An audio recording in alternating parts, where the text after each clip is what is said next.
We had a question, Dane, from the last videos. One of the videos we did about this about a year ago, and somebody was listening to what you were saying, and he says that you didn't answer the question fully. So let's go into this. The question is, he said you don't have to change the cam. You can use the stock one and just change the lifters. Then he said, ask me how I know. You asked him, and he never answered. Dane, how could you not do this? I guess I didn't know I didn't do it. So how does he know? Did he change the lifters and use the stock cam on one of his or his buddy's truck? Changing the cam makes the job a lot more work, and it would be nice to have confirmation that someone has done it without the cam swap with no issues, because everyone I can find on the internet says you have to change the cam. We're going to turn this over to Dane. And remember, people watching, this is just what one person has done. I'm not telling you to go out and do this. If it were me, I'd just be a nerd and I would just change the lifters every 70,000 miles on my own. But that is because I could do this work on my own. Maybe you don't have the time or money and you're not a little fraidy pants like I am. So, Dane, take it away. What is your answer? Yeah, and so this is specific to the Gen 4 LS engines. So like your 07 to 2013 Chevy pickups that have this. Most of them did, not all of them did.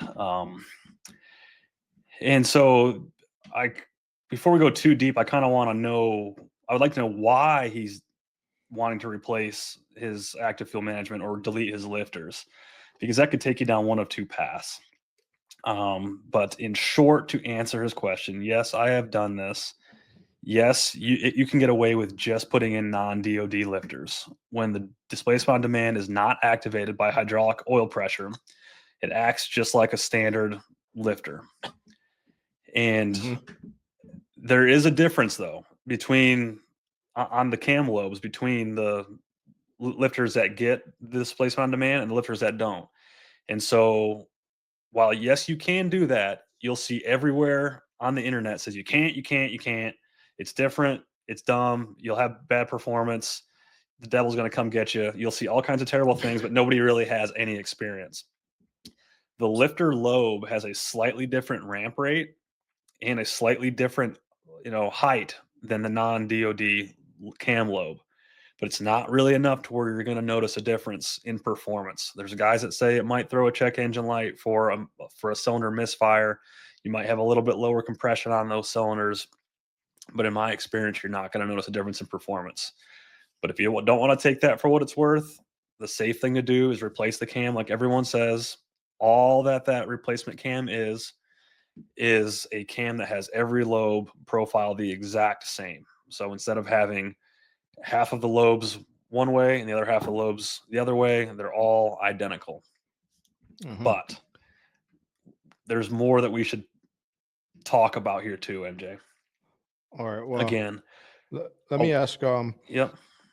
What vehicle? You said you did this on a swapped truck. Yep. So it was an older Chevy truck. What was the donor engine? The donor engine was a 2009. It was 5.3. 5.3. Yep. And that was non-DOD. That was engine? Displacement on demand. Oh, is DOD. Yep. And then it was put in an older pickup. Oh, so something like what did you put it in? It was put into a 93. 93. Yeah. OBS truck, Chevy OBS. This 93 was, did you put in the 2009 computer into a 93? Ran on a Holly. So you ran it on a carburetor? No, it was Holly EFI. Oh, EFI. All right. Yeah. All right. So this is okay. All right. So how long did you drive the 93 with the 2009 in it? About a year. And during that time, did you get any check engine lights? No. The Holly didn't throw any codes or anything like that. All right. And no, you said the performance was, you couldn't feel it different in performance? No, it wasn't like a rough idle or anything like that. It felt like it pulled fine. About how many miles did you drive it fairly often? I probably put like 7 or 8,000 on it and sold it. And that guy's, as far as I know, still driving it. And that was years ago. Okay. All right. Well, thank you. All right, we'll let you continue. What else did you want to say? All right. So the guy mentions in here, his last line or so is, changing the cam makes the job a lot more work. And kind of, if you've never done a cam swap in an LS engine, that alone by itself is much easier than just doing the lifters. To do the lifters, you need to remove the cylinder heads, and it's just a lot bigger job to go there. To do the cam, you don't have to remove the cylinder heads at all. You really just need to back off the rocker arms, and then you can do one full revolution on the camshaft after the timing cover's off the front and the timing gears are off. Pull the cam out, put new cam in. You might have to rotate the cam as it's going back in, and then put those parts back on.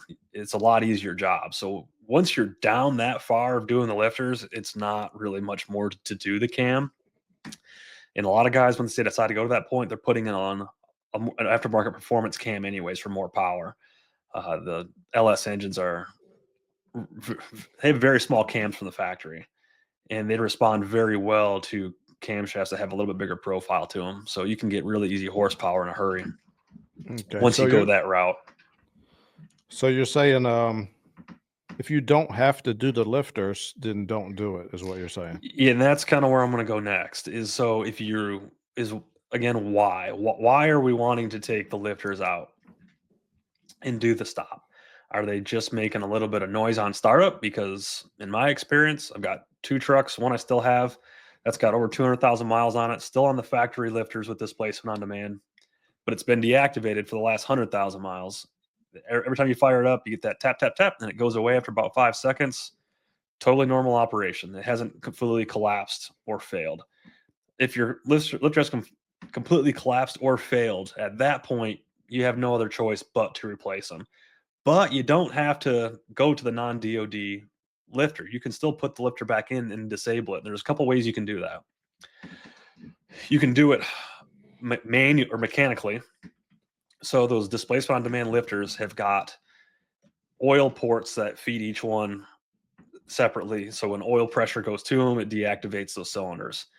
You can buy pins to hammer into those holes on top of your valley cover that will stop oil pressure there. And so even though the solenoid might be activated to let oil flow through, it physically can't because that passage is blocked. So you can do it that way. That's just a matter of pulling your intake off, valley cover off, pounding those pins in to those 8 galleys, putting the same factory cover back on, intake back on, you're done.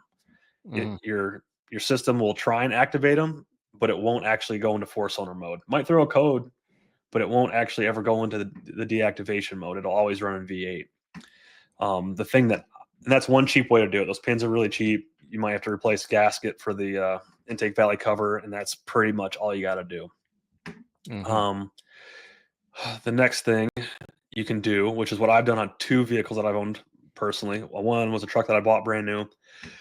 One was a truck that I bought used. And on both of those, I got a hold of someone that had HP Tuner software. And they basically, it's like hooking up a scan tool if you're not familiar with HP Tuner, which a scan tool allows you to look at certain parameters. Well, the HP Tuner software allows you to change parameters. And the only thing that was done was going to active fuel management or whatever code it is in there, and there's a little checkbox, like X for on and then blank for off. Uncheck that box, save the calibration, and it will never come on again. Oh, it's that simple, and that's what I've done on all of mine. So check your state to make sure that's legal, people. It's legal.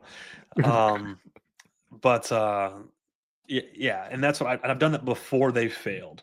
So like I said, I still have one of those trucks. The one I bought brand new, I ended up selling at 90,000 miles. It showed no symptoms of having an issue. Right. I've owned a couple other ones. The motor that I put in that old truck, that one had 200,000 miles on it. There's an old junkyard motor. And then the one I still have has got 205,000 miles on it now. And since about 150, it's had that tap, tap, tap when it starts. It goes away in 5 seconds. It's worse when it's cold. You don't notice at all when it's summertime when it's hot, and that thing's still trucking. You know, it has no Okay. power problems, no nothing. So you don't have to replace all of them. Don't think you've got to do that. And even if you don't want to go through the hassle of doing the camshaft and you want to do the safe way, you could replace just the one that failed, put it back together, and do it that way. So if you want to get by in the cheap, if you want to keep things as stock as possible, you don't have to pull your motor all the way apart. Okay. I know it's a lot of information. Yeah, well, he wanted to see if it had been done. Dane says that he did it. Yeah, it's been done. You can do it. Just understand that there are differences. Some people say you will run into problems, even though I've not experienced it. Doesn't mean you won't. But there's all the information. Okay. Well, if I were to do something, I would probably do something similar to that, and I wouldn't use one of those displacement on demand things that you hook up to your dead link connector. I don't think those work very well at all. I mean, we talked about it on the last video. We're not going to get into it that much, but I think all those are doing is just clearing it's just like when you clear your check engine light. I think it's doing that every time you turn it on. I can't prove that unless I bought one and tried to figure it out, but I'm looking at all the evidence. People are saying that they can't pass emissions when they have that thing hooked up because the readiness monitors aren't set.